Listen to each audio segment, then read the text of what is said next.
Hi guys, I am back with a requested video on how I make my dashboards for my traveler's notebooks. I just want to preface this by saying that I did not come up with this idea.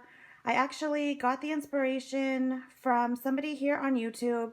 She no longer has her videos posted, but I just wanted to say that I did not come up with this on my own, but I will definitely share with you guys how I make mine. I'm sure there's tons of other tutorials here on YouTube already, but I will just show you guys how I actually do this.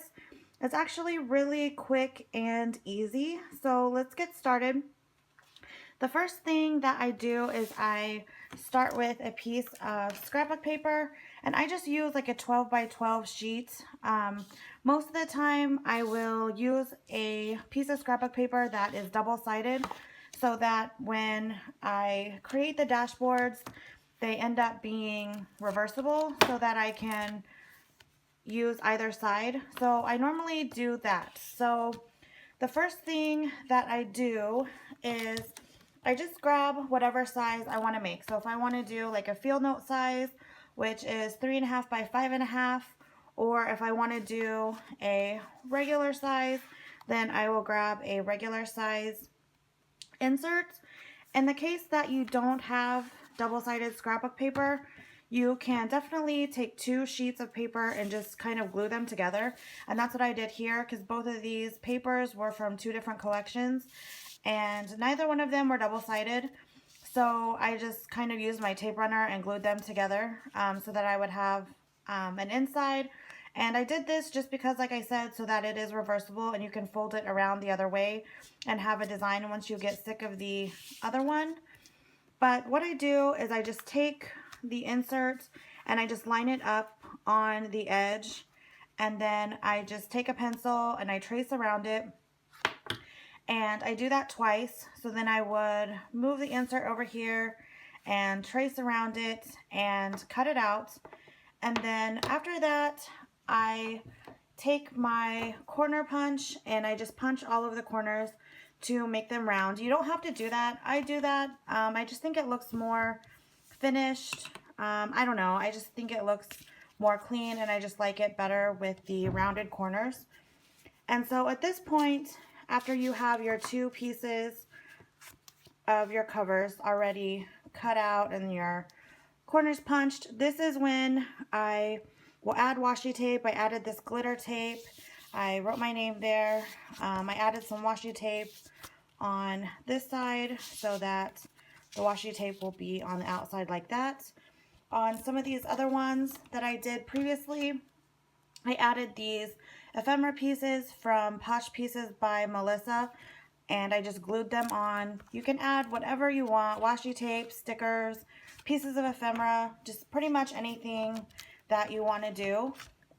And then if you have a laminator, at this point, after you get done decorating them, you would put your two pieces. I put them in the bottom of the laminating sheet, and when I put them in the sleeve, I actually leave a space. I don't know if you guys can see this on camera, but I actually leave a space right here in between so that when you fold it over, it will fold around your notebooks, and so it will kind of protect them. And so this is, you guys can see better here. So this one already has an insert around it, and you can see that it just kind of folds nicely by leaving the space there. And then I also, once it's done going through the laminator, I just fold it like this, and then I take a pair of scissors and I snip off the corners here just so that it makes a little notch so that when you put it in your traveler's notebook, you have like a little notch here so that the elastic has a place to rest so it's not digging into your dashboard or your covers. But I really like these. They do protect your notebooks. They're a great place to house sticky notes and whatnot. I think it is a great way to add color and change things up in your planners if you get sick of looking at the same thing over and over again like I do. And I mean, they're super easy to make. And again, you know, if you use double-sided paper, you can just flip it around and use it the other way. If you don't have a laminator, you can still do this. I've seen other people who have covered theirs with clear packing tape, and you can do that as well. Just remember to, leave a little gap in between for your notebooks. Or you could also use washi tape here. So you could do whatever you want just to hold it together. I do like having the lamination on it just because it does make it more sturdier, and it is like a shiny surface to put your sticky notes. But you can do it however you guys want to do it. Again, you may just want to do it just to kind of have interchangeable covers, for your notebooks. But again, I really like it, and it is super easy. If you guys have any questions at all about, anything that I have mentioned, definitely let me know. I'll be glad to let you guys know. I know it was like just kind of an explanation video rather than a tutorial.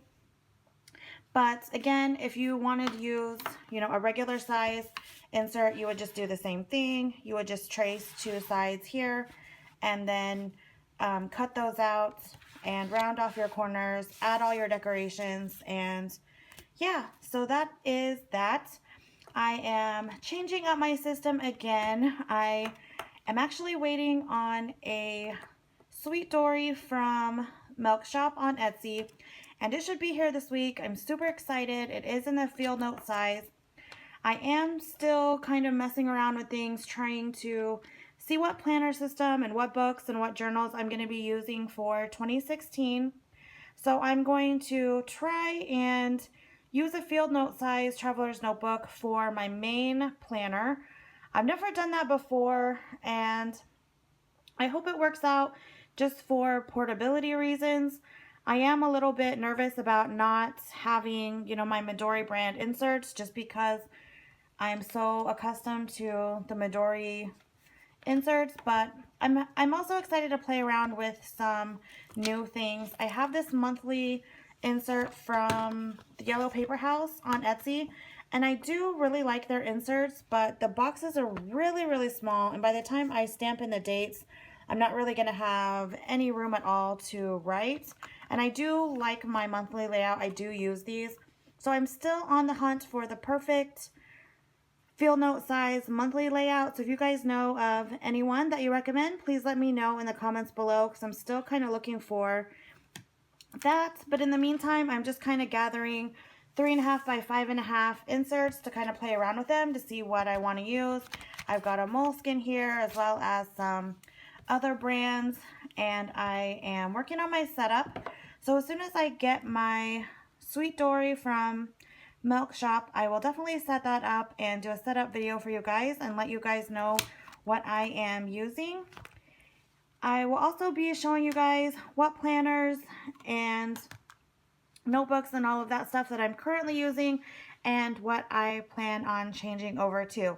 So if you guys have any questions at all, please leave them in the comments below. Thank you guys so much for watching, and have a wonderful week. Bye-bye.